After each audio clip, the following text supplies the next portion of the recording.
Alright, nkwaniriza kwenye mukwano gwange najo sinzo bango tuliza bali kwekumira ku mayingo gano aga Yugi Update TV.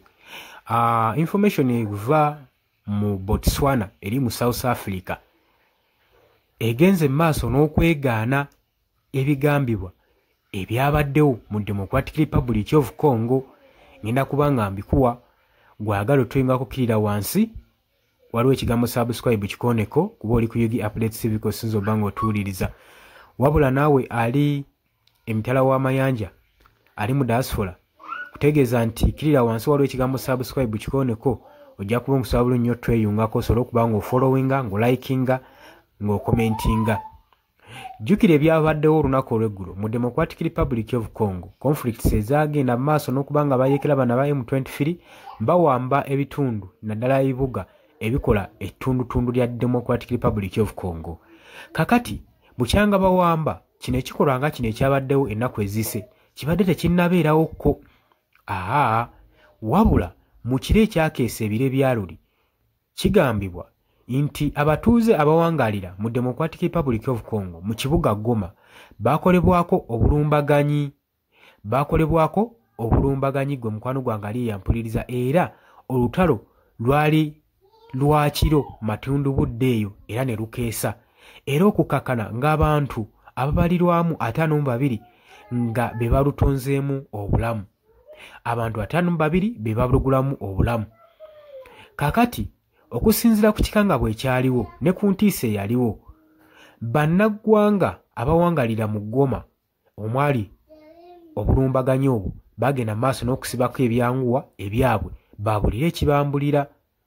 Olw'ensonga nti nno ebintu nga bino baali babirabyeko enfunda eziwera, be bawube baali balowooza nti nno basanze emirembe okuva abayeekera bano we babadde nga be bali mu kontro y'ekibuga kino osanga eddembe linaddizibwamu oba oliawo nga tebalina kye batya nti waliwo ataaka n'emu muuvu n'emu enaddamu okukolebwa kubanga security yali gguluggulu. Naye kyabamala enviri ku mutwe we baalabulira ebibwatuka n'amasasi okwesooza mu kibuga masekkati g'ekibuga Goma ng'amasasi n'ebibwatuka mwe byosooleza. Wabula Ssaabayeekera Bisimwa saako n'omugezi w'akabinja k'abayeekera Lawrence Kanyuka bavudde ne balumiriza amagye ga DRC saako n'aga Sami DRC ab'omukago bano ababiri we bagenze maaso n'okukola obulumbaganyi buno obwaviiriddeko abantu bano okufa, ng'ekigendererwa kyakutanishinga kyakuttattana linnya ly'abayeekera bano aba M23 basobole okuba nga bakyayibwa oba nga battibwa reputation yaabwe n'okuwamba ekibuga Goma.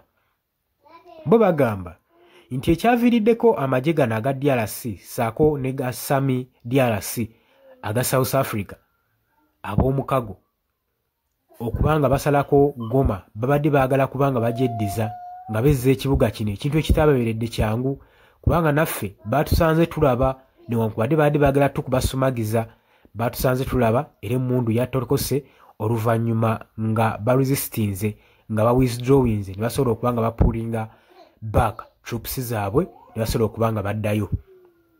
DRC we yavuddeyo mu official government statement gye yakoze yagambye nti nno tibageza ne bawaayirizaako wadde n'akamu n'akataano olw'ensonga nti bo troops zaabwe oba amagye gaabwe agalinga agali okumpi geesudde kilometers 3 okuva ku kibuga Goma. Kati mulabe ku by'entambula bino tuyinza tutya okukola obulumbaganyi ku kibuga Goma okusinziira nga troops zaffe ziri walawo ezityo. Endala eziringa eziriraanyeewo ziri eri mu Walukale Center eyo gye twasiisiira okusobola okulaba nga tukuuma emirembe n'abantu baffe okuba nga tuba protectinga. Kati tuyinza tutya okulumbagana ekibuga Goma? Weewaawo newankubadde nabo baavuddeyo ne boogera ebyo babayeekera ba M23 bongera maaso n'okulumiriza bagamba DRC government yeri emabega w'ekikolwa kino olw'okubanga eyagala kutanishinga linnya lyaffe ng'abayeekera ba M23. Ebyo nga bikyali ku bbali nga bikyayogerwa nga bakyerumanuma nga bakyawaanyisiganya ebigambo. Official statement yavudde mu kibuga ekya South Africa eri mu Botswana nga nabo bagezaako okugamba bannange temutusibaako matu ga mbuzi tuli isango. Bagenze maaso n'okwesambajja ebyogerwa nti amagye gaabwe oba troops zaabwe ab'omukago aba Sami DRC muno mwe muli South Africa, mwe muli Tanzania, mwe muli Malawi, mulimu amawanga mangi agegattirwa mu kibiina ekyo agagenda mu maaso n'okuyambako DRC okutebenkeza emirembe oba okukuuma emirembe mu kibuga Goma. Kakati bagamba nti ffe tetunakolako bulumbaganyi ng'ekigambibwa abayeekera. Ffe omulimu gwaffe gwa kuprotectinga abantu bawangalira mu kibuga Goma, tubeere nga tuteekayo emirembe nga tukuuma peace mu kibuga ekyo. So tetunakolako bulumbaganyi wadde n'akamu n'akeddagala. Kakati ebibuuzo bikyali awo, ebintu babitadde mu corridors of confusion. Buli muntu alumiriza munne olw'okuba nga yakoze ekikolwa ekyo.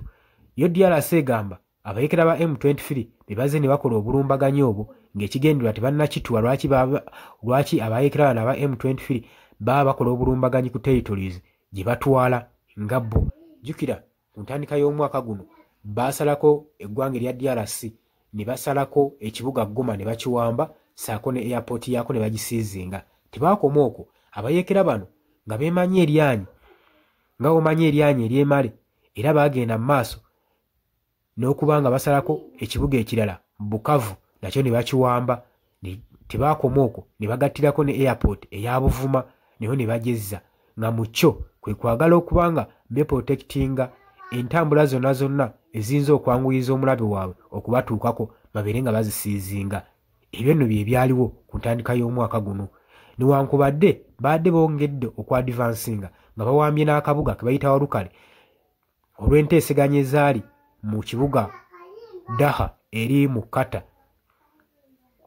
Zagezaako okuba nga zivolvinga eno issue, era tolaba nga bapuulinga nga bava mu kabuga kano Walukale. Ekyali kyeraliikiriza nnyo amawanga gano nti bandi advansinga ne beeyongerayo paka mu Kisaagani okuwamba mineral rich territory eri mu Democratic Republic of Congo. Kati ng'olutalo lukyagenda mu Eastern Democratic Republic of Congo naddala eyo mu Northern Kivu lo lukyagendera ddala, kuba abayeekera tebannalagawo sayini n'emu ey'okuba nga bawithdrawing okudda emabega okulaba nga balekera emirembe DRC. Wabula kino ekyaguddewo kyakubye ekikwe saako n'ebitongole bya United Nations okuvaayo nga birumiriza abayeekera ba M23 n'okuba nga abantu basusse okuba nga badisplacementinga mu bifo ebyenjawulo okuliraana amawanga agaliraanyewo okugeza nga Uganda, Rwanda, ate nga bagamba Rwanda egenda maaso n'okuba nga erumizibwa nti egenda maaso n'okubaakinga abayeekera bano aba M23 okusobola okulaba nga baliisa President Felix Tshisekedi akakanja. Ebyo nga bikyaliwo ebityo, ye ate Joseph Kabila naye yakomyewo ng'awera nkolokooto nga wagenda okwesimbawo ku bukulembeze bw'eggwanga lino, kuba agamba nti abantu b'eggwanga erya DRC beetaaga omukulembeze ng'aze Joseph Kabila okusobola nga batebenkeza emirembe.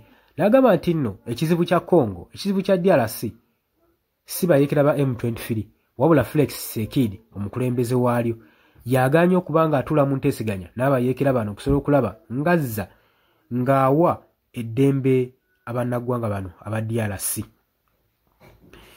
Kakati jjukira nti nno okufa eyalangiridde nti nno akomawo, Democratic Republic of Congo government tennaba kubaako issue gyeyisa. Ekyasirise, ekyalinda, ewulira byogerwa nga engalabi ya Nyanzi tennaba kubanga eyisa official statement ku return back ya Joseph Kabila, oba agenda kukomawo contesting oba agenda kola. Naye kinawuliddeko abawagizi be batandise dda okukunga mobilization mu bitundu ebyenjawulo, bagenda mu maaso n'omuyirawo omubiri n'omukungira akalulu eyo mu Democratic Republic of Congo. Oli ku Yugi Updates TV kusinza obanga otuuliza ubale kwekumira ku manyigo gano.